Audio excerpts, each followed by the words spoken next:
Ika'y pakikinggan, ika'y mauunawaan, ikaw ang aming bida. Ika'y pakikinggan, ika'y mauunawaan, ikaw ang aming bida.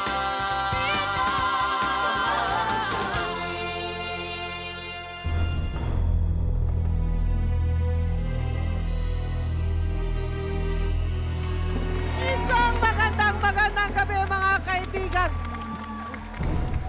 Bakit ganyan ang sit natin? Partner, Ano ito? huwag masindak! Bakit? Ba't ako masisindak? Hindi nga, dapat nga, huwag tayo. Hindi ako nasisindak, natatakot ako. Huwag matakot! Saan ba galing yan? Ba't ganyan ang tsura niya? Mga kaibigan, dahil ang kinatatayuan namin ngayon ni Partner Mel, Ay. mistulang morgue. Sabi ko na nga ba eh. Mga kaibigan, totoo po yan. Kasi pag-uusapan natin ngayon, yan. Ang tungkol sa isang kakaibang kondisyon na kung tawagin ay necrophilia. Naku! O, ito po mga kaibigan, Yung necrophilia, ba? para sa kaalaman ng hindi pa nakakaalam, ito po yung pakikipagtalik ng buhay na tao, lalo na yung Oo mga nag-iimbalsa mo, sa isang bangkay. At mamaya rin, makakausap natin mismo ang isang necrophiliac o yung taong nakikipagtalik.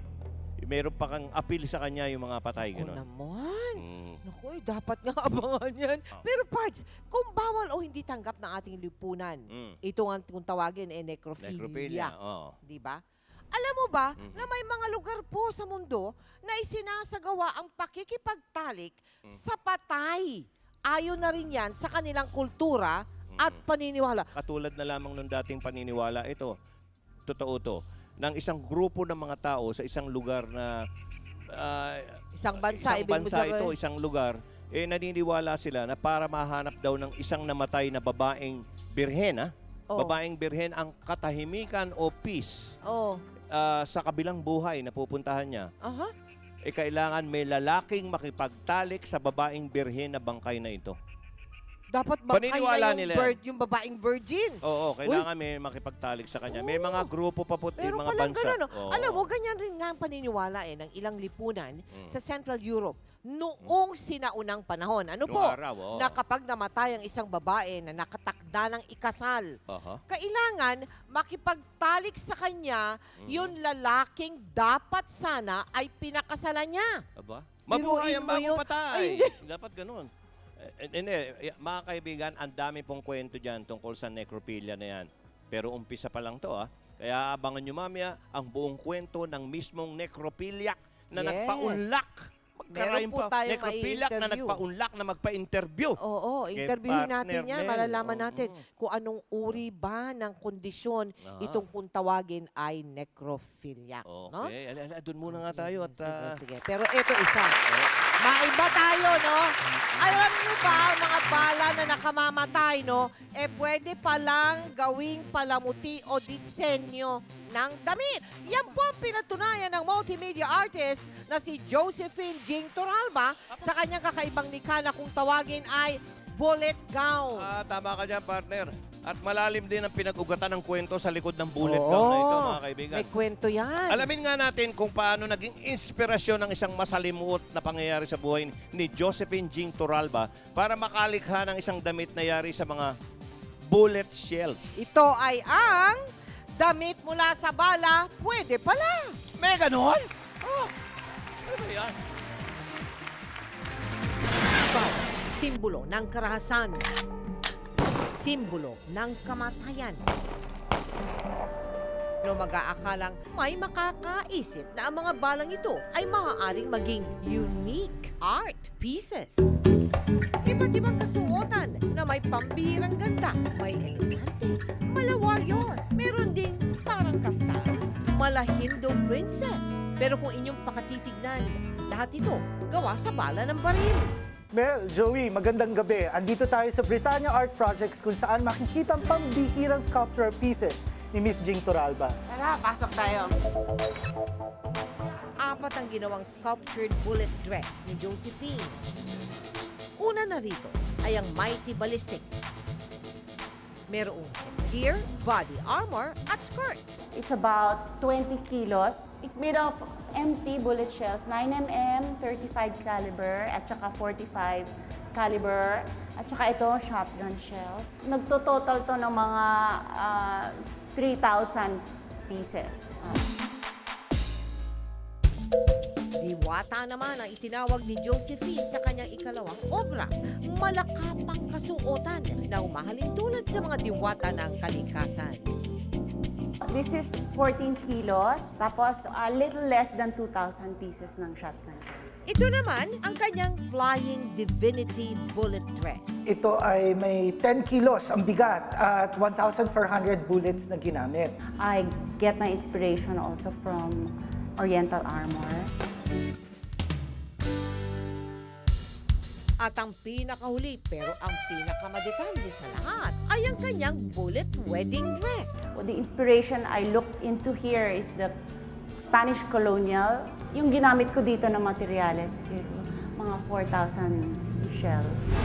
Yung sa supply, nakita ko sa bahay kasi yung may shells doon yung husband ko. And then I also asked my friend, a good friend of mine who does skeet shooting, and she gave me the supply of the shotguns, shells. Ang body armor bullet dress na una niyang natapos ay kanyang isinuot at inirampa hindi sa catwalk kundi sa buong Maynila.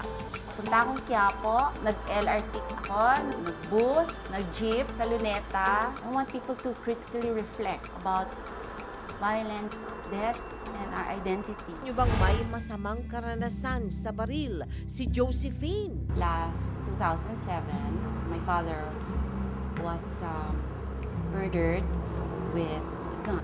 I just felt I needed to work with something that would address this. So one day, I saw some bullet shells at home, started just working with them. Ngunit sa tuwing inahawakan niya ang mga bala, naaalala niya ang brutal na pagkamatay ng ama. My husband, whose hobby is also shooting, and he said, maybe you can do some shooting too. The first time I shot the canvas, it took me about 2 whole minutes. So there was this distinction between the intention and the weapon or the material. Malaki ang naitulong ng pangyayaring ito upang pagsumikapan ni Jing na matapos ang kanyang obra. Yung art ko, it can reach out to people. I think that's also very contemporary and speaks to each one now. It's not just me who went through this. Formal niyang pinakita ang 4 na bullet sculptural dresses noong nakaraang Tamawan International Arts Festival. Dito, hinangaan ng lahat ng artist ang metikulosong pagkakayari ng kanyang mga obra. I'd like to pose the question, how do we see violence? How do we see ourselves as Filipinos? Sa kabila ng hindi ka nais-nais sa pangyayari, isang napakagandang obra naman ang nalikha ni Josephine. Mga obrang may malalim na pakahulugan sa karahasan. Mel and Joey, salamat ho sa pagbisita nyo dito sa Britannia Art Projects at pagsilip po ng aking mga artwork.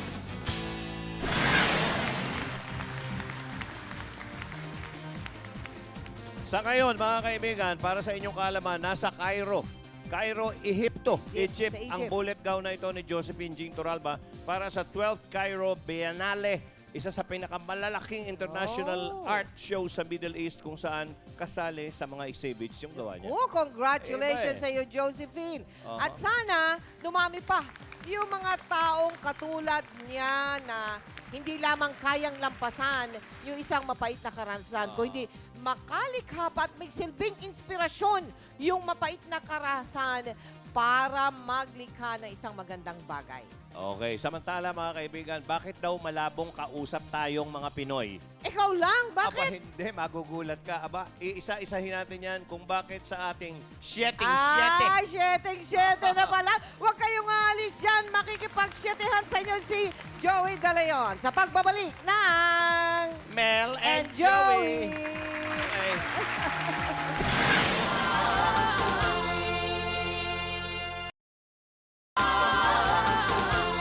Aha, eto na tayo sa ating 7-7 mga kaibigan. At ang ating 7-7 ngayon ay tungkol sa may mga ugali ang Pilipino daw na medyo may kalabuan. lalo na pagdating sa pagtatanong at sa pagsagot, lalo na. Eto, panoorin nyo. Eto ang tanong. Kumain ka na? Oh, kumain ka na? Pwede namang sabihin, oo, katatapos lang. O kaya'y, hindi pa eh. Pero karaniwang Pilipino, tingnan nyo, pakinggan natin kung anong sinasagot sa tanong na, kumain ka na ba? Panoorin nyo. Kumain ka na? Busog pa ako eh. Oh, hindi ba? Hindi lang yan. Ito pang isa. Panoorin muna natin. Nandiyan ba nanay mo? Pwede naman sagutin, wala, umalis eh, namalengke. Pero anong karaniwang sagot ng Pilipino sa tanong na, nandiyan ba ang nanay mo? Ito, tunghayan natin ulit. Nandiyan ba nanay mo? Bakit? Hindi ba? Tinanong ka, sinagot ng tanong. Okay. Ito ba, ang isang pangatlo natin na medyo malabong mga reaksyon sa mga tanong ng Pilipino. Panoorin nyo. Miss, anong oras na? Well, sira lang ang ulo nun kung nagtanong nang wala ka naman relos, di ba? Yun lang ang sabit nun. Pero kung meron relos at tinanong, anong oras na? Alas 12:05? Pwede naman sagutin ng gano'n, diretsyon, di ba? Pero ang Pilipino, hindi gano'n sumagot ang karaniwan. Eto, tunghayan natin ulit. Miss, anong oras na? Maaga pa ho. Ano? Ano? Marami yan. Akala nyo ba, litanya yan. Eto pa, isa. Panoorin nyo. Ganda niya na. Paano mo ginawa yan? Siyempre, explica mo. Ganito yan. Ganon. Ito ang sagot sa tanong na yan. Uy, ang ganda niya na. Paano mo ginawa yan? Ito, istorya. Ganda niya na. Paano mo ginawa yan? Madali lang. Hindi ba? May kaalembungan pa eh. Parang kumikikay-kikay pa. Hindi pa si Rechen. Ganito yan eh. Nilagay ko yung gano'n. Ang dami pa po niyan. Eto pa, isa. Tingnan nyo. Bakit wala ka kahapon?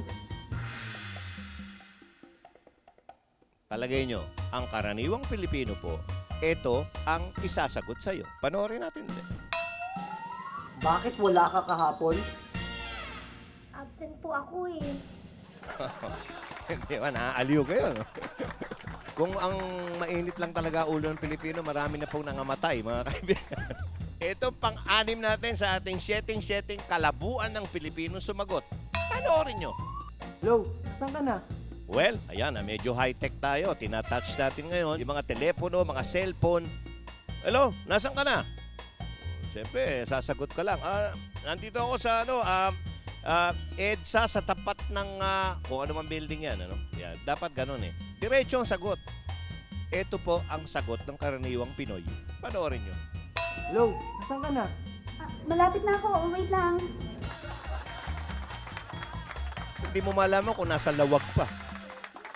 Hindi ba, mga kaibigan, kompletohin na natin. Ito ang pampito natin sa ating setting kalabuan ng mga Noypi. Panoorin nyo. Uy, saan ka punta? Natural, ang tao, pag naglakad, alam niya kung saan siya tutungo. So, saan ka punta? Ano sa palagay nyo ang sagot ng karaniwang Pinoy? Uy, saan ka punta? Ito, istorya. Uy, saan ka punta? Yan lang. O, paano? Diyan na muna kayo. Pero teka muna, one-on-one interview sa isang necrophiliac. Naku mga kaibigan, alam niyo ba kung ano yung necrophiliac? Ito po yung cadaver lover. Cadaver lover. Cadaver lover, ibig sabihin ito yung may sakit na necrophilia, yung nagkakaroon siya ng pagnanasa sa mga bangkay. Huwag na nating itanong at baka iba maisagot. Di ba? Okay mga kaibigan, yan po sa pagbabalik ng Mel and Joey.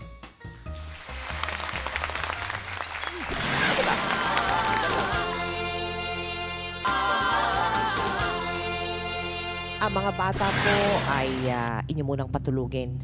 o wag munang isali sa panonood nyo sa bahaging ito ng Mel and Joey sapagkat sadyang napakaselan po ng topic na ating tatalakayin sa gabing ito. Aalamin po natin ang isang pambihirang kondisyon na kung tawagin ay necrophilia. Ito po yung pakikipagtalik sa isang bangkay. Ano nga ba itong sakit na ito? At bakit may mga taong gumagawa nito? Alamin po natin sa kwento ng isang lalaking itatago natin sa pangalang Raul. Isa siyang embalsamador sa punerarya at aminadong isa siyang necrophiliac. Magandang gabi sa iyo, Raul. Ilang taong ka, Raul? 28 po. 28 years old. Bata-bata ka pa pala. May asawa. Meron po. Okay. May anak. Opo. Ilan ang anak mo? 2 po. 2 ang anak mo. Opo. Kailan nag-umpisa yung urge mo? Kasalukuyang taon po. Paano nangyayari yan, Raul? Lahat ba ng bangkay na babae pinapatulan mo? Hindi naman po lahat. Meron po kami kasing mga kliyente na mga bata pa po saka hindi naman po sa aksidente yung pagkamatay. Anong naisip mo? Nakakakit po ako sa katawan at mukha ng kliyente po namin. Oo. Siyempre po ako yung naglilinis nun. Wala Oo, pong ikaw yung ibang- naglilinis, Opo. ikaw naghuhubad sa bangkay at Opo. pinapaliguan yun di ba? Opo. So, Sinasabunan po. ipagpalagay na natin na naalibadbaran ka ng makalupang damdamin, lagay na lang natin sa ganun, Opo. Ay, hindi ba pumasok sa isip mo na, teka muna, hindi, bangkay ito walang ganun. Unang-una po nung unang nagalaw ko po yung isang bangkay po, nagdadalawang isip din po ako. Oo, Tapos siyempre po sa pagnanais ko rin na makaraos din ako. oo. Ayun na po, ginawa ko na yung paghihimas ng masiselang parte ng katawan ng isang oo. bangkay. Ang isip mo, buhay yung babae. Yun po, ini-imagine ko po na buhay po yung kasama ko doon. Oo. Pero wala nang yun Hindi na yung gagalaw, di ba? Nga po, pagkatapos po nung, alimbawa, makaraos ka na nun, Oo.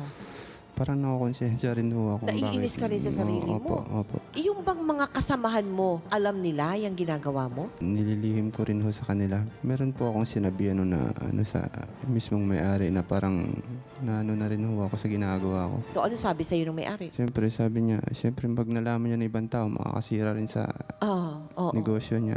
Oo. Sabi niya, kailangan mo rin siguro magpatingin sa espesyalista para Ayun, pinayuhan ka na magpatingin ka. Pero, Raul, tanong ko pa ito. Hindi ka ba natatakot na magkasakit? Halimbawa po yung mga kliyente namin na kung anong kinamatay, alam ko rin po yung may sakit. Halimbawa namatay sa bangungot lang po. Yun lang po yung... Nakikita mo kasi yung death certificate, ibig mo sabihin. Opo. Eto na tayo, Raul.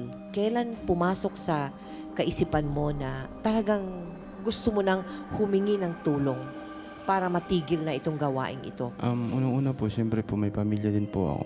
May mga kapatid din po akong mga babae. Naisip ko rin kung sa akin din gagawin yun. Siyempre po, Oo. pangit din po pag malaman ko yung ganun. Aha. Saka inaano ko rin na wala rin patutunguhan yung ganung ginagawa ko. Kaya gusto ko na rin itigil yung ganun.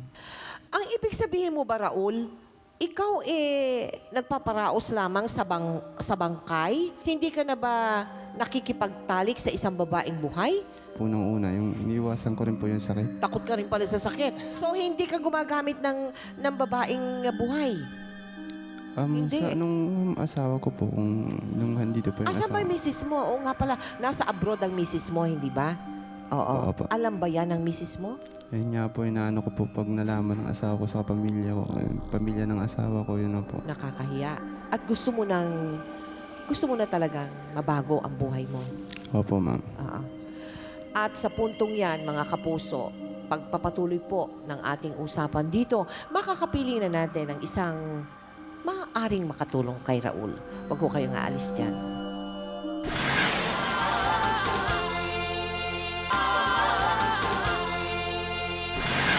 Nagpapatuloy po ang Mel and Joey. Kasama pa rin natin ngayon si Raul, isang embalsamador at aminadong necrophiliac, nakikipagtalik sa bangkay. At kasama na rin natin si Dr. Vanessa Cainhug. Siya ay isang psychiatrist mula sa Medical City.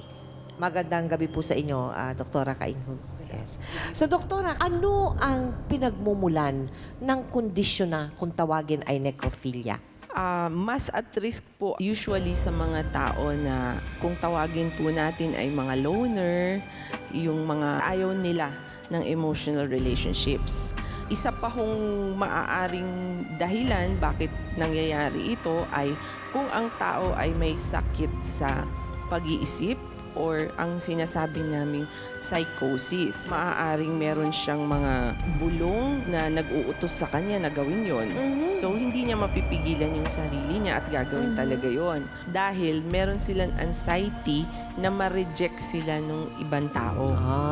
Ayaw mabasted. Ganon. Totoo ba yon? Ayaw mo mabasted? Opo, ma'am. Ayaw nga mabasted. Pero alam mo, Raul, para sa kapakanan ng ating mga televiewers, alam ko po kasi hindi nyo nakikita si Raul, no? Alam nyo, may itsura tong batang to. Pero, syempre, doon tayo sa serious side, no? Alam mo, doktora, si Raul medyo napapag-isipan na niya, no? Na hindi dapat magpatuloy yung ganyang gawain. Anong maipapayo mo sa kanya, doktora? Okay, sa kaso po ni Raul, nandyan na rin kasi yung may depression siya dahil a few months yata na umalis yung misis niya, pumasok siya sa ganitong trabaho, very vulnerable siya. Tapos yung mga anak nila, iniwan nila dun sa mga lolo't lola. So parang naputol lahat ng kanyang social support. Tapos yung abuse of substances like shabu and alcohol. Ay, yun, meron palang ganun, Raul. Oo. Kasi nakausap ko siya kanina, ang sabi niya sa akin is nagkakaroon daw siya ng parang thought or isip na nag-uudyok sa kanya na gawin yon. Teka muna, pagka ba ikaw ay nakakaisip na gumamit ng bangkay ng kliyente, ang tawag nyo, kliyente nyo, ikaw ba'y nakatake? Hindi po. Hindi rin pala. Okay, may mga tao na kahit na 1 month ago yung huling gamit, may mga pagbabago na rin sa isip. I see. Doktora, is this a rare condition? It's more common than we think. Kaya lang, hindi sila nagsisik ng consult, karamihan, kaya hindi nado-document. Doktora, sabi niya kanina, sigurado daw siya na hindi siya pwedeng magkasakit doon dahil tinitignan daw niya yung death certificate. Hindi po enough yun. Kasi ang nakalagay po sa death certificate, yung cause of death lang. Kunyari, binangungot. Pero hindi ho natin alam kung may syphilis o gonorrhea o HIV yung babae. Oo. Yun. Hindi na ho Ayun. masusulat yun sa record. Oo. At hindi ba, Raul, pagkabangkay na, ang katawan niya matigas na, ganun? Kasi po, hindi naman po siya masyadong matigas pag hindi pa siya nilalagyan ng formalin. So you do it bago lagyan ng formalin. Opo. Medyo mainit pa yung bangkay. Hindi po sa mainit, ma'am, kasi malamig talaga yung bangkay. Malamig na talaga yung bangkay. So, doktora, how do we help him? Unang-una, nandoon yung kanyang guilt feelings or conscience. Na, sabi niya, naaasiwa na daw siya. At pangalawa po, nagsabi siya sa isang tao. So, ibig sabihin, that was a cry for help na. So, ang mapapayo ko sa kanya is kumonsulta sa isang psychiatrist. Or sa iyo pupunta. Pwede rin. Doktora, okay ba yun sa'yo, Raul? Okay lang po sa akin. Mas maganda nga yan. Open ka, ready ka? Opo. At sana nga. Kasi alam mo, batang-bata ka pa. Napakalawak pa ng kinabukasan mo. Pero ngayon pa lang, nagpapasalamat na kami sa iyo, Raul. Maraming salamat. Isa kang matapang na tao para humarap sa amin dito. Salamat din po, ma'am, para matapos na rin yung problema ko. Oo, sana nga makatulong kami sa inyo. And of course, Doktora Kainghug, thank you very, very much. Thank you rin po for inviting me. Susunod na po mamaya ang mainit na debate. Etong tanong natin, ha? Kapag nalaman ng isang inang napagpalit ang kanyang anak, dapat ba niyang bawiin pa ito doon sa nakilalang ina ng kanyang anak? Yan po ang pagdedebatihan natin sa ating balitaktakan sa pagpapatuloy ng Nag-iisang Mel and Joe.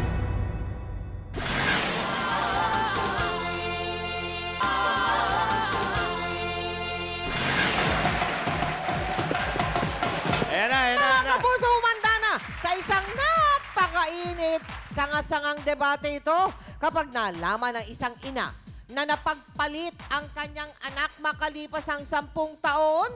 Dapat pa ba niyang bawiin ito sa nakilalang ina? Yan mismo ang pagdedebatihan. Pero bago po yan, panoorin na muna natin ito. Mahirap. Ang pinakamainit na love team ng Primetime TV. Ang tambalang subok ang tibay sa harap at likod ng kamera. Nagsimulang subaybayan ng publiko sa Marimar. Pinagtibay ang pagsasama sa Jezebel. Naging selyado ang tambalan sa ang babaeng hinugod sa aking tadyang. At ngayong 2010, patutunayan ni Dingdong Dantes at Marian Rivera ang kanilang pag-iibigan sa Endless Love.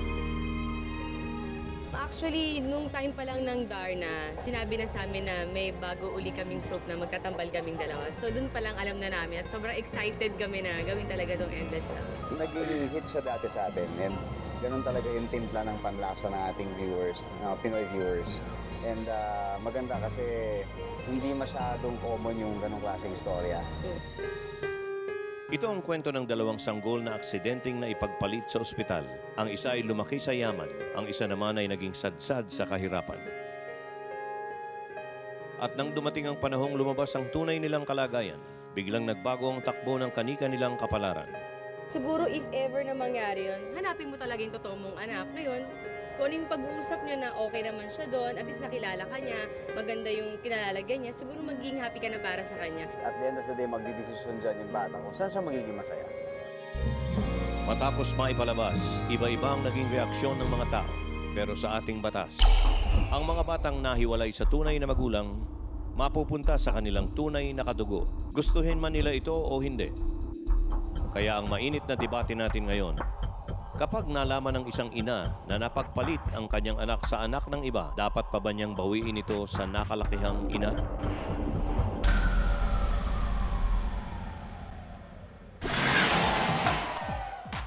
Mga kapuso, kilalanin na natin ang dalawang magkatunggaling grupo. Sa grupong nagsasabing, oo, dapat bawiin ang anak sa kinikilalang ina, no? Babawiin mo yun after 10 years.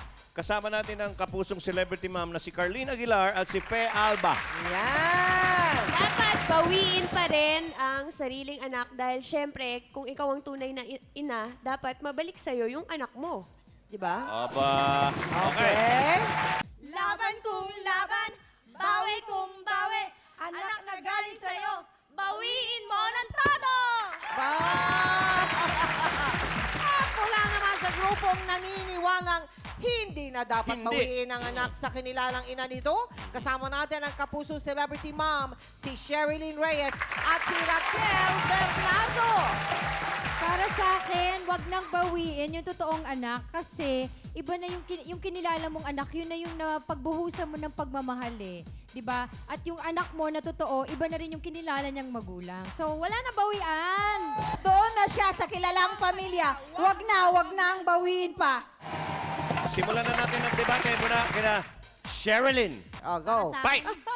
Para sa akin, hindi na kailangan na bawiin ko. As long na alam niya na ako yung tunay niyang nanay at alam ko na ako yung, siya yung tunay kong anak, hindi na kailangan eh. Lalo na at mahirap para sa isang mahirap para sa isang anak na bigla mo lang babawin yung anak mo doon sa kinagisnan niyang magulang dahil ando doon na yung bonding time eh. Paano kung maraming mga moments na happy moments na napagdaanan yung anak mo doon sa kinilala niyang mga magulang, di ba? Yes! May sasabihin sa'yo si ate. Labanan mo. Sige, Para fight. sa akin, babawiin ko yung sarili kong anak dahil anak ko yan eh. Kahit anong mangyari, anak ko yan siya. Ipaglalaban ko siya kahit lumaki man sa ibang magulang, at least anak ko pa rin siya. Babawiin ko talaga Iba siya. pa rin yung lukso ng dugo. Tsaka dapat kung ano ang iyo, akin. Okay. Kanya-kanya. Halimbawa, si Calix, 10 years old na. Tapos nalaman mo hindi mo totoong anak, ibibigay mo Ay. sa totoong magulang? Ako hindi kasi yung halimbawa si Pawi, 10 years or 11 years old, nalaman ko hindi pala akin, hindi ko ibibigay yan. It is important na magkaroon ako ng relationship with my biological child, pero hindi ko ibabalik yung kinilala kong anak for 11 or 10 years. Pero syempre, kasi Ay. iba naman yun dahil kailangan mo talagang ibalik kahit ano mangyari. Hindi ko masabi Tulungan dahil mo, si tulungan Calix, mo. hindi ko maisip na hindi ko siya anak, hindi ko matatanggap yun. Hindi mo nga alam eh. Alam ko! Dahil Car, hindi mo alam. 'Di ba? After 10 years, saka mo nalaman. Paano nga kung nalaman syempre mo? mahirap yon, pero kailangan mong tanggapin na kailangan mo i-let go Kung mahal mo talaga yung, kahit hindi mo siya yung tunay anak, kailangan mo siyang i-let go, na ibigay siya sa tunay na nanay niya para din maramdaman niya yung pagmamahal ng tunay na ina. Okay. Okay, tama yun. Pero sandali. Age of reason na kasi. Actually, sa 7 years old, age of reason na yun eh. So, Correct. at 10 years old, tanungin mo ang anak mo, yung totoong anak mo, gusto mo bang bumalik sa totoong mong Yan. magulang? Oo. You have to take into consideration kung anong mararamdaman ng anak mo. Kasi ikaw yung kinilalang magulang, baka ayaw ka rin namang iwan. Tapos ibibigay mo sa totoong nanay.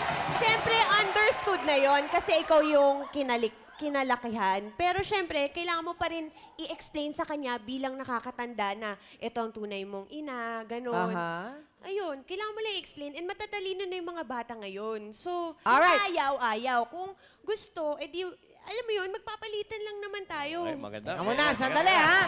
Oh, at niya, paliwanag ang magkabilang panig. Habang tumatagal, iinit ito. Pansamantala muna natin puputulin ito at itutuloy ang bangayan ng dalawang grupo sa pagbabalik ng Mel and Joey. Balitang takan!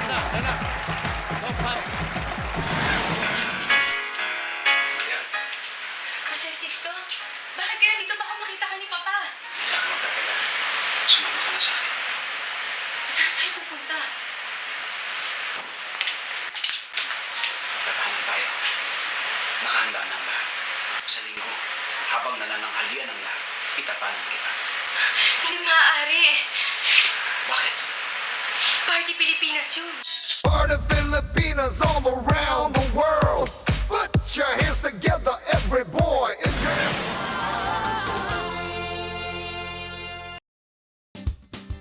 Mel and Joey would like to thank the following: Sanyo, Nikon Appliances, Active White, Zenzest, Saramed, Fry and Pop, Lily's Peanut Butter, ACR Furniture, Classic Savory, Moreishi Power Drinks, Aquabest, Zagu, Waffle Time, Brazilian Agaricus Coffee. Miss Mel Chanco would like to thank the following: Revlon, Ever Department Store, Ideal Vision, Leoptic Paris, Mariluz Jewelry, Jessie Mendez, Doktora Isabel Nasal of Klinika Dermatolog. Oh, tuloy-tuloy ang Mel and Joey at tuloy-tuloy na rin ang ating umiinit na debate kapag nalaman ng isang ina na nagpalit o napagpalit ang kanyang anak. Dapat pa ba niyang bawiin ito sa nakilalang ina ng bata? Okay, ituloy natin ang panig. Unahin natin. Sila Carlene, go! Tingin ko naman, hindi sinasadyang nagkapalit. So, kailangan lang talaga magkaintindihan na lang yung magulang ng nagkapalitan. Para sa akin. Kaya ko siyang Tamang pag-uusap na lang. Hindi Para na kami sa akin, nakikipag-away, ha. I love you. Kaya ko siyang bawiin kahit 20 years pa. Okay, ito na lang yon. Kaya sinadya o hindi na pagpalitan yung anak, importanteng i-consider yung nararamdaman ng bata kung anong gusto. Hindi yung gusto natin na mga adults kasi hindi naman sa atin may malaking impact yung mangyayari kundi sa bata. Akin siya. Hindi siya sa'yo. Kaya nga sabi ko, diba, Ipapaliwanag ko sa hindi kanya ang naman, lahat. At least maintindihan niya yon. hindi naman, Ako ang hindi kanyang naman nanay sinabing at dahil nanggaling hindi mo siya sa akin. babawiin, Dugo at hindi laman mo ko siya. i-acknowledge o hindi mo mamahalin, di ba? Hindi mo babawiin para sa kanya rin yun kasi iba na yung nakagistan niyang magulang. Guguluhin mo lalo ang buhay ng bata pag ginawa mo yun. Kaya nga, tanungin mo yung bata, ano bang gusto mo? Gusto mo bang magstay Hindi sa siya kinagistan ng ginugulo. magulang Tao o siya. gusto mo? Hindi siya gamit. Ay, hindi, kaya nga hindi siya gamit eh. So, hindi mo basta-basta babawiin. Kailangan, intindihin mo kung ano nararamdaman ng bata, ano ba ang gusto niya. So, ikaw bilang magulang, Solomonic Oo, kind of nandiyan na love, tayo. Ipapaliwanag din naman namin yan eh. Magsasakripisyo ka para sa anak mo dahil kung anong kaligayahan ng anak mo, yun ang importante para sa'yo. Tingin ko, tama. Kakausapin naman talaga namin yung mga anak namin. Pero syempre, kailangan yung mga magulang na yung mag-usap kung paano mag-aayos. Kasi ibang relationship din naman yung nabuo ko sa anak mo, if ever, tas ikaw sa anak ko. So, kailangan lang talaga tayo mag-usap. Magbati na tayo. Pwede mo naman Magbati na daw tayo. At sa resulta ng ating survey, mga kaibigan, mula sa texting, YM at Facebook, sa isyong kapag nalaman ng isang inang Nagpalit. na ipagpalit ang kanyang anak, dapat pa ba niya itong bawiin sa nakilalang ina? 67% ang nagsabing dapat bawiin. Dapat bawiin. Samantalang 33% ang naniniwalang huwag na raw bawiin. Oh, ganun pala. No? Ikaw, Parts, ano sa tingin mo? Ito seryoso. Bihira ako maging seryoso. No? Okay, Ngayon ko be lang serious. napaglimi na mas may kahirapan to para sa bata. So, dahil matatanda na naman yung magulang, palagay ko, pabayaan mo na yung bata magdesisyon. Ganon. Oo, sa akin ganun. Mahirap pala yan? Mahirap yan. Ikaw, anong Kung ako tingin mo? naman, it has to be a mutual decision between the two mothers.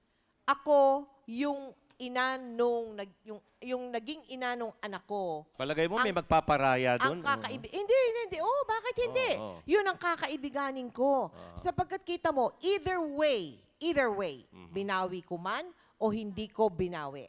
No? Dapat, makikita ko rin naman yung, kasi anak ko pa rin yun eh. Magsama silang dalawa. Magkaano Hiwalayan nila yung mga tayo? asawa nila. Silang dalawa magsama. Hindi pwede. Yung dalawang nanay. Hindi, para nandun yung mga Hindi, bata. kung kaibigan ko yun, they shared motherhood doon sa parehong bata. Para Nandun eh. mas maraming nagmamahal sa bata, Okay, correct. mas Maganda. mainam. Mga kapuso, maraming salamat sa ating mga Okay. naging panauhin.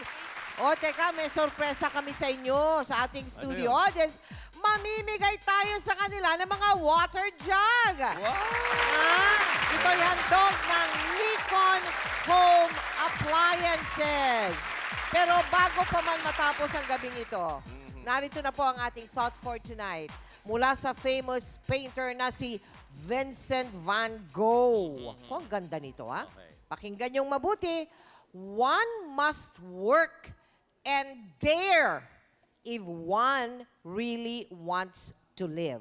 Abay, simple lang yan. Ang isang tao ay dapat magtrabaho at maglakas loob para mabuhay. Eh kung wala kang trabaho, hindi malakas ang loob mo, huwag ka nang mabuhay. Oo nga, no? Importante yan. Correct Pero ang importante yan. sa lahat, mga Ganda. kaibigan, may magulang man tayo o wala, tunay man o hindi, maging biyaya tayo para sa ibang tao. Yan. Always be a blessing to others. And always try to see good in everyone. Hanggang sa susunod na linggo, dito lang sa programa kung saan Kung saan? ang sabay-sabay. Oh, ang ganda. Siyempre, Mel and Joey. Mel and Joey, yan! Hey! Good night! Mag-usap tayo,